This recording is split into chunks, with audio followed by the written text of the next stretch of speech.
शुरू अल्लाह के नाम से जो बेहद मेहरबान और बहुत रहम करने वाला है। सलाम दोस्तों, जो हुनर दोस्त हैं और ये कैलीग्राफी सीखना चाहते हैं, उन सब को मेरा प्यार भरा सलाम। उम्मीद करता हूँ पिछला एपिसोड आपके लिए फ़ायदेमंद था और आपने अपना लेसन अच्छी तरह से पूरा किया होगा। जैसे मैंने आपको बताया था, अगर आपने अपना लेसन सही से किया होगा तो आप बहुत ही आसानी से और बहुत ही खूबसूरती से ये कैलीग्राफी लिख पाएंगे। अल्लाह से उम्मीद से हम आज के सेशन में जो शब्द होगा बहुत ही फ़ायदेमंद होगा। जो हमारा अक्षर है वो दाल है। एक नुक्ता जो नीचे से उसमें थोड़ा घूमकर लिखा जाएगा, जो 3 कोनों से जुड़ेगा, इस तरीके से त्रिकोण बनेगा। ये त्रिकोण ये एंगल से इन 2 कोनों से जुड़ेगा। इसे दाल का अक्षर कहते हैं।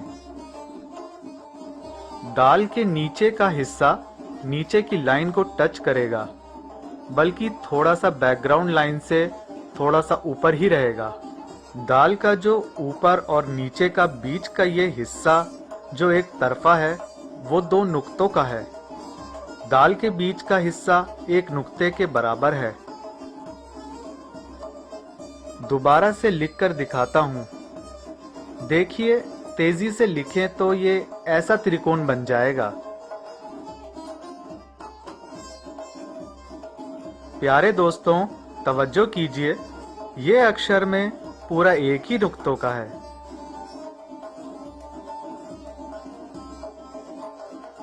दोस्तों, जरा तवज्जो कीजिए, हमारे पास 2 तरीके के दाल हैं। एक जो दाल बीच में से खोला लिखा गया है और दूसरा जब रह इस दाल में बीच में इस तरीके से जोड़ेंगे।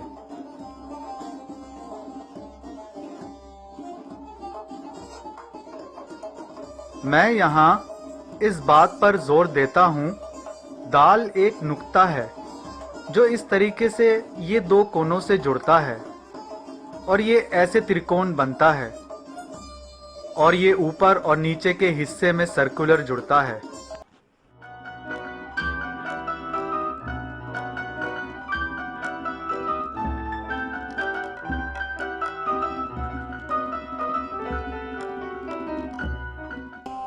जो दूसरा अक्षर है वो रे का है। हम रे को कलम से ऐसे लिखते हैं, जो आखिरी हिस्सा है वो थोड़ा त्रिकोण जैसा और नीचे से इस तरीके से आता है। इस रे को रे मोरखी कहते हैं। इसलिए ऐसा कहते हैं क्योंकि ये बिल्कुल परिंदों के पर जैसा दिखता है, तो इसलिए इसे रे मोरखी कहते हैं। ये रे इस तरह दिखता है जैसे कि परिंदा अपने परों को समेट लेता है, जैसा कि हम इसको बनाकर दिखा रहे हैं। हमारे पास 4 तरीके के रे हैं, जिनमें से ये रे मोरखी है और जो दूसरा रे है उसे रे खंजरी भी कहते हैं, मतलब तेज चाकू। और वो इस तरीके से लिखा जाता है और ये दाल से पहले लिखा जाता है, दाल के बीच में ऐसे बिल्कुल इस तरीके से।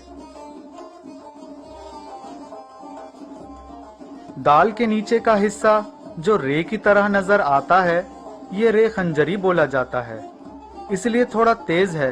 देखिए, हमारे रे का जो इस तरह है वो 2 नुक्तों का है। ये जो खुला हुआ दाल है, रे खंजरी उसके दरमियान जुड़ता है। ये रे खंजरी हमेशा दाल खुले से आता है, लेकिन कभी कभी अकेले भी होता है। रे खंजरी की उन्हाई 2 नुक्तों के बराबर होती है। जो दूसरा अक्षर है वो हा या हे जो आखिरी में लगता है, ये भी दाल जैसे ऐसे थोड़ा घुमाकर ऐसे यहाँ से जोड़ते हैं और ये है आधा कलम की चौड़ाई से लिखा जाता है।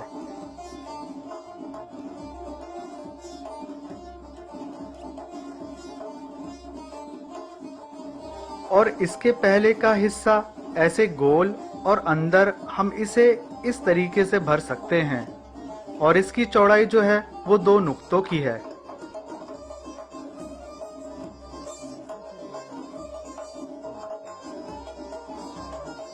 और ये जो 4 अक्षर हैं दाल, रे, हे और रे खंजरी हमने आप चाहने वालों को सिखाया।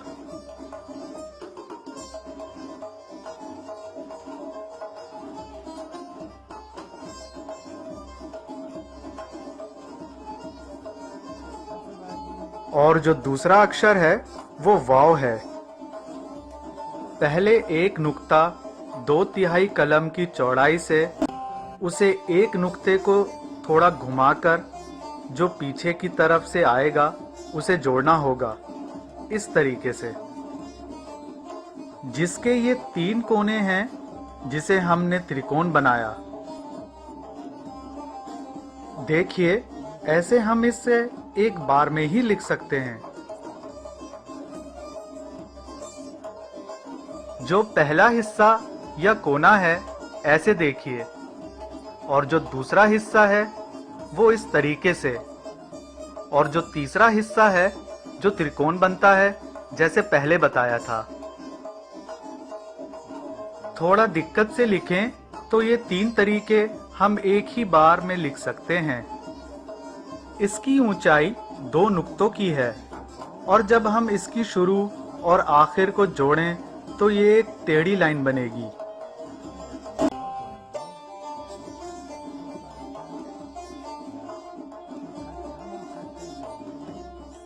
जो बहुत ही जरूरी है वाव सी में वो ये है कि जो कलम का चौड़ा हिस्सा और जो इसके नीचे जा रहे वो 2 नुक्तों का है।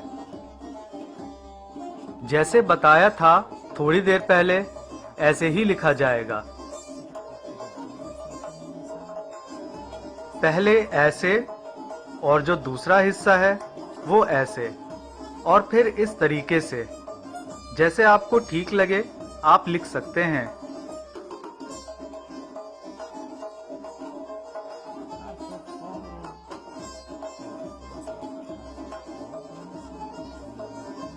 एक और तरीका है वाव को लिखने का, जिसमें सर के नीचे के हिस्से से शुरू करते हैं, फिर ऊपर तक ले जाते हैं और गोल बनाते हैं और लाइन बनाते हुए नीचे आ जाते हैं। जो फा का अक्षर है वो थोड़ा सा अलग है, वाव से लिखा जाता है। आधा नुक्ता लगाएंगे और जो आधा नुक्ता है इस तरीके से पीछे की तरफ जाएगा गर्दन में और थोड़ा गोल जैसा बनेगा। यहाँ से एक अक्षर बे का बनेगा। ऐसे जोड़ेंगे जिसकी लंबाई 5 या 6 और 9 या 11 नुक्तों का होगा और ऐसे लिखेंगे और इसे फा कहते हैं और ये फा बन जाएगा। एक और बार लिखते हैं दोस्तों, तवज्जो कीजिए, गौर से देखिए। ये जो इस तरीके से पीछे की तरफ जाएगा कलम का 2/3 चौड़ाई से लिखा जाएगा। ऐसे कलम से देखिए। मैं कलम बदलकर दाल का अक्षर लिखता हूँ। दोस्तों तवज्जो कीजिए और ऐसे आप कलम के लिखने के बारीकी से चौड़ाई तक के हिस्से पे तवज्जो कीजिए। जो नुक्ता घूमकर पीछे से लिखा जाता है वो कला है, लिखावट का ये हिस्सा है जिसे हम ऐसा त्रिकोण बनाते हैं। इसके बीच में एक नुक्ता और इस नुक्ते की लंबाई 2 नुक्ता है, जैसे कहा था जो कलम से हम लिखते हैं।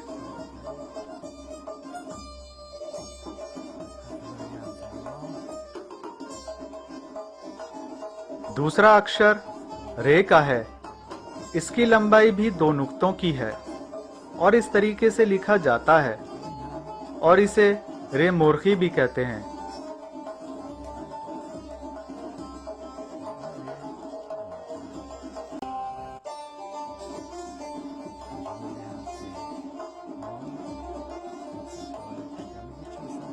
अब जो हम हा लिखेंगे थोड़ा हल्के से, इस तरीके से जो कलम का आधा हिस्सा चौड़ाई का है उससे लिखा जाता है।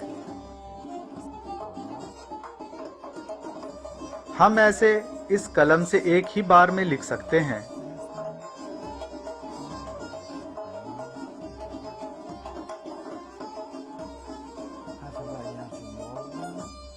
दूसरा वाव था। इसे इस तरीके से जैसे कहा था ऐसा नुक्ता घुमाकर फिर ऐसे गोल और रे बनाएंगे। एक और वाव बनाते हैं। ऊपर से आधा नुक्ता पीछे की ओर घुमाकर नीचे रे में मिलता है।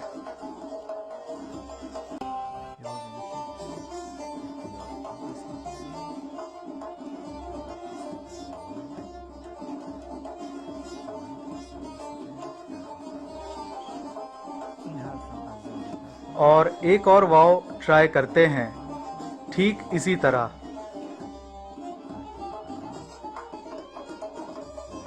वाव के सर से रे के आखिर तक एक लाइन में वाव आ जाता है। इसी तरह वाव के पीछे पैरेलल लाइन बन जाती है। दोस्तों तवज्जो कीजिए, थोड़ा प्रैक्टिस करेंगे तो आप इस तरीके से लिख पाएंगे, बिल्कुल ऐसे ही खूबसूरती के साथ।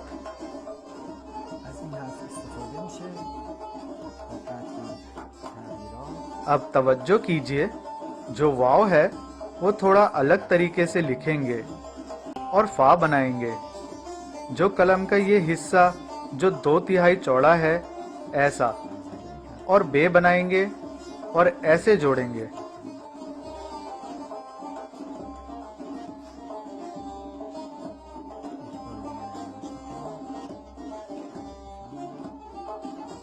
एक और बार लिखकर दिखाता हूं, तवज्जो कीजिए।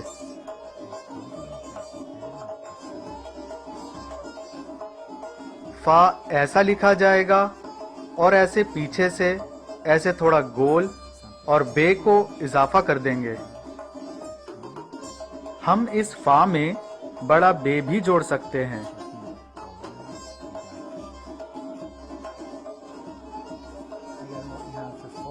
इसे फा केशिदे या लंबा फा कहते हैं।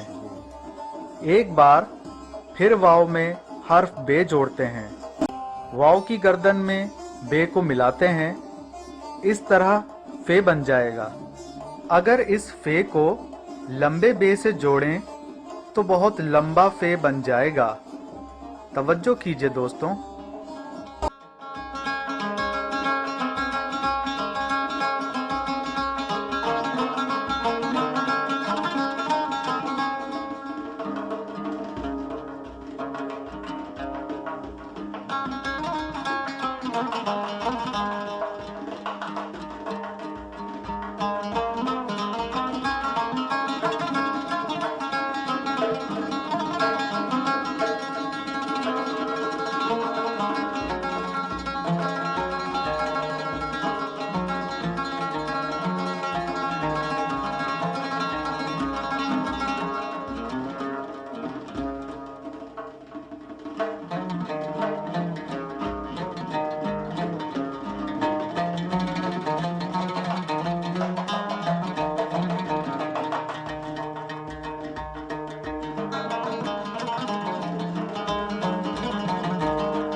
दोस्तों गौर कीजिए, हमने आज आपको 5 अक्षर दाल, रे, हा, वाव और फा सिखाए हैं।